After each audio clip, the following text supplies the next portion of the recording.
Good morning, children. In last class, we saw the next topic of our chapter, that is plastics. We discussed that plastic is also a polymer and it can exist either in linear or cross-linked format, and it can be molded to any shape and sizes, right? We also discussed the types of plastic as thermoplastic and thermosetting plastics, and the advantages and disadvantages of plastics.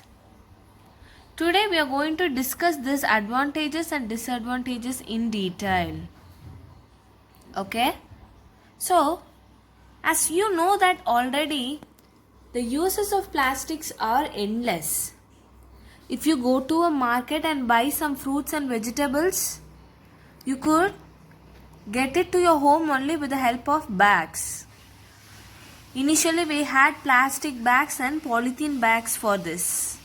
But nowadays the government has made it mandatory that all the shops should use only cloth bags or paper bags, right? This is because to avoid more usage of plastics. What is the drawback of using plastic? If we use plastic, the plastic's waste gets accumulated more and more and we cannot dispose it. Even if we thought of even if we thought of burning the plastics, the poisonous flame coming out of the burns is hazardous and it causes air pollution, right? Then the burning of plastics is not done completely. It does not burn properly. Some leftover remains over there. So this will be acting as an unwanted waste on the planet. So next, the plastics are non-biodegradable. What is meant by biodegradable?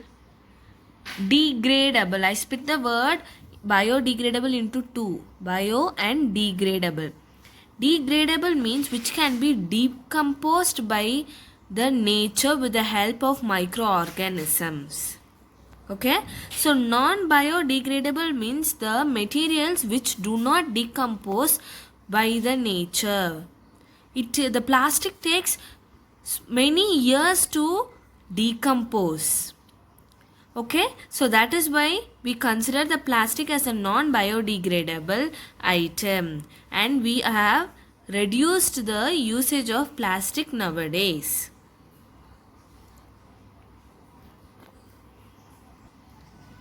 How have we reduced it? By following the 4R principle.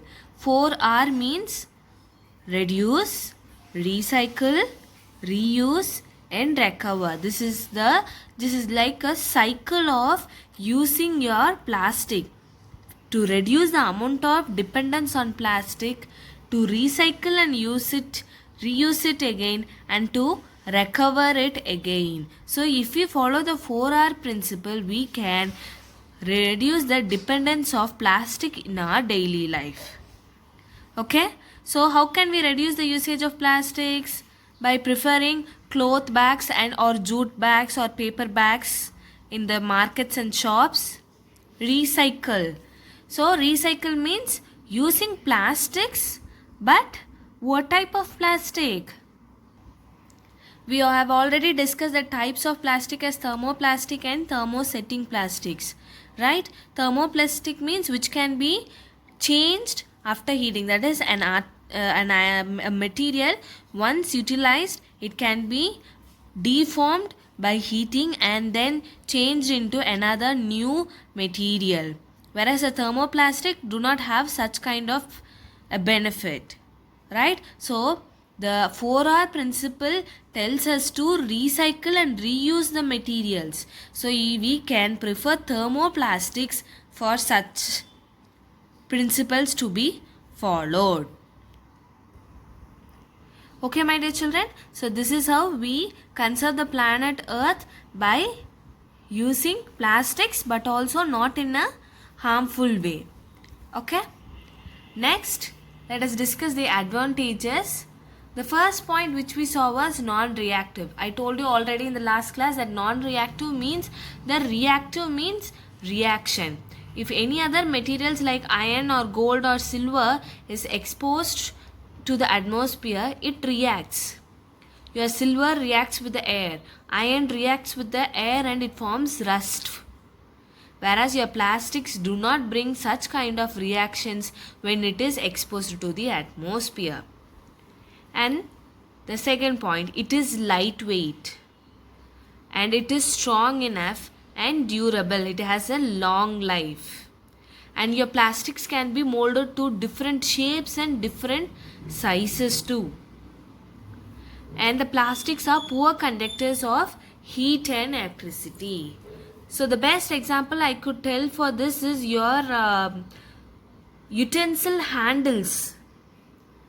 I mean the cooker handles, your pan handles and all which you use as utensils in your kitchen are all made up of plastics. The utensil absorbs the heat from the stove and cooks the food. But the plastic handle in the utensil is not affected by the heat. Okay? And the reason why we have the electrical copper wires molded by the plastic tubes, because plastics are poor conductors of electricity. Alright, the next thing is they are cheaper. Yes, compared to your iron and steel and all, your plastics are cheaper. But what is the thing? We always prefer only steel tiffin boxes compared to your plastic boxes. Right? Though it is cheap, we don't prefer for plastic tiffin boxes and all. We prefer only steel tiffin boxes. And some more advantages are here. Plastics are used in healthcare industry. It means that nowadays all the medicines and tablets are also having the plastic cover. Okay, we could even notice the benefit of plastic in these medical areas also. And plastic cookware, as I told you already, that is in the utensils, the handles of the utensil. And Teflon. We learnt already about your synthetic fiber polyester. Terylene is a special and the best form of polyester. Do you remember it? Now, Teflon is another one. It is a special plastic which is used as a non-stick coating of your utensils. Okay, as we already discussed about the utensils, do you know what is meant by non-stick coating? Even if you pour oil and while cooking, the pan remains non-stick. If you have the utensil of non-sticks in your kitchen, you can go and refer it. They are made up of a special plastic called as Teflon. These Teflon find a place in our kitchen too as a plastic. Okay? And the fireproof plastics. So this is a very important one, that is fireproof plastic. Okay? So we have already seen that the plastics get deformed on heating. That is your thermoplastics. Right? That is how I am recycling it and reusing again and again plastics. Polythene is a plastic. It is a thermoplastic. That means which can be deformed on heating. But what does this fireproof plastic mean? Fireproof means they resist fire. The plastics which resist fire. Okay? So the plastic which resists fire, which ignores fire, will be thermosetting plastics. Melamine, we discussed this already. Melamine can tolerate heat and it resists fire. Right? So fireproof plastics are used in the dresses of firemen. Okay, they wear a coating above their dress, that is a dress coat, that is which is made up of melamine, because melamine has a very important property to resist fire. Okay children, with this the chapter 3 is over. We can discuss the book back exercise and fair notes in the next class. Please read the chapter and underline the important words. If you have any doubt, you can call me. Thank you my dear children.